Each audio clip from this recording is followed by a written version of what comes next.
So I heard about this building that there was a fire and like one person passed away. But I don't really know the detail. But like it's been like this for a long time.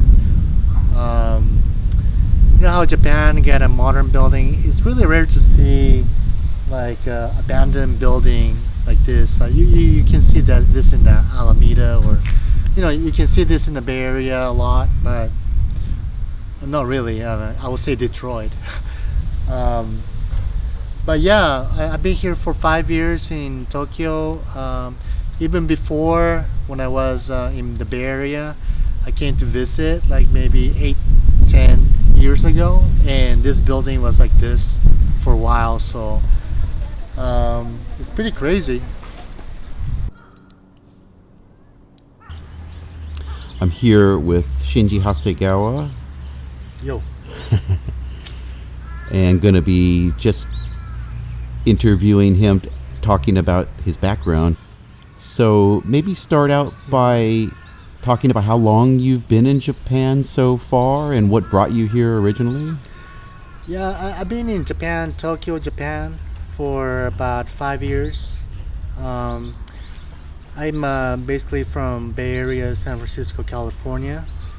Born and raised in Honduras, Central America, Nicaragua, Costa Rica, um, Uruguay, South America, in Isla Canarias, Canary Islands. I went to high school there, and after graduating high school in American school in high school, I moved to San Francisco, California. Went to Academy of Art University to study advertising. Then I got a job as an art director at McCann Erickson in San Francisco, and I started off as an art director. Um, I'm interested in design, commercials, TV commercials. Um, producing a lot of stuff creative in San Francisco for about 20 years. Then I decided to move to Tokyo, where I never lived here, where both my parents are from, and being here for 5 years, as I said. And I'm right now I'm a creative director at a major advertising agency in Japan, and been working there for 3.5 years. We're in a freaking weird situation, like how we are in a COVID-19. So we are in a quarantine for a long time. Well, this is why, I got my hair really long. I haven't got a haircut for a couple of years, but we've been working from home for 7 months now. And it worked out perfectly because I don't have to work. I don't have to go to basically work at the office, not dealing with that crazy commute. The train commute is pretty crazy because it's so packed of people, and most of my stress working here in Tokyo is being on the train. Yeah, I've been here for 5 years and surviving. What's your experience been like since you've been back now? Well, that's a good question. I thought, because since I thought I was different, I thought Japanese people would be very welcome me.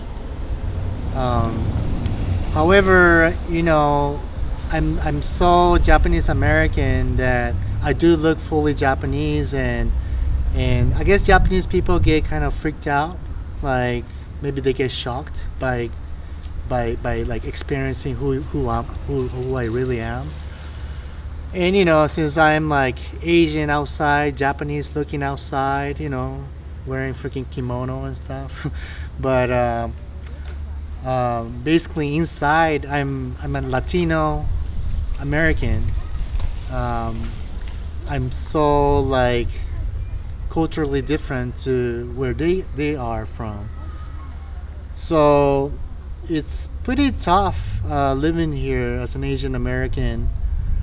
Um, I'm fluent in Japanese, but I'm not really like proficient. Um, a lot of times I don't understand what they're saying, and they kind of repeat like they ask me like what's wrong with you.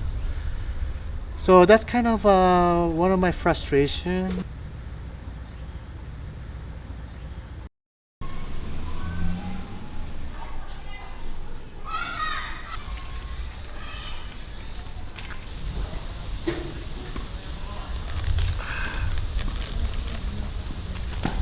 Oh, this is, by the way, a bunch of ice with the a strong zero, 9% alcohol. I think that's what like they're pretty popular in Japan. Strong. Oh, the drinking culture. You know, it's a really it's a thing about Japanese people. They will say like, oh, let's drink. Uh, it's no manai. When are we gonna drink? Let's hook up for drink. I think that's their thing for I don't know, really private thing. Even coworkers like, hey, good morning. When are we gonna go drink? Or like, let's drink sometimes. You know, it's not like let's go out for dinner. When do you wanna get? You know, it's not like that. It's like, when do you wanna go drink? And that's like a typical Japanese phrase. I think the alcohol helped them to be more loosened up and be friendly. But interesting, like next day when I was like hugging this guy and like drinking all night, and next day at work I said, hey, good morning, how are you? Hey, good time last night. And this guy goes, hi. I was like, hey, we were buddies last night. What's wrong with you? Can you leave me alone? Like, like really. I was like, wow, okay, I gotta get him alcohol to get this friendliness. So that was something that I was really shocked about. Since I grew up when I was little, growing up in Central America, Spain, and like U.S., California. Like illustration for me was something that's a communication tool. Like when I was in Spain, I couldn't speak good Spanish. I had a lot of disadvantage on like languages, so like through illustration was my tool to communicate with all different ethnicity of people. So by using my illustration right now, what I'm doing is illustrating about Japan, Japanese culture, how Japanese people act, what I feel strange about Japan, living in Japan as a foreign point of view. So yeah, so like one time, like I visit my client's office and they escort me to the elevator after finishing the meeting. And when the elevator opens, I go in.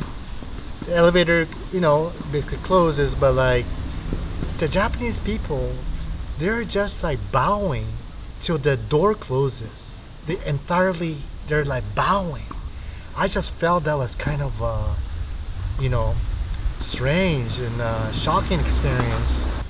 Yeah, it's pretty wild in Japan. They easily get naked, and people like the young girls like coworker talks about it next day. Yeah, my boss, he got naked again. Like he took off like everything, and I'm like, wow, is this like a regular conversation that I've been hearing it? I never hear that in the States or anywhere else in the country, but I guess you're like fine with it. That was another shocking things about Japan. I had a lot of goals in my life, and back then in Bay Area, probably like 5 years ago, I just found that note like recently, and I was like rereading it, and there's a listing says like I'm gonna be like working in an advertising agency in Japan, in Tokyo.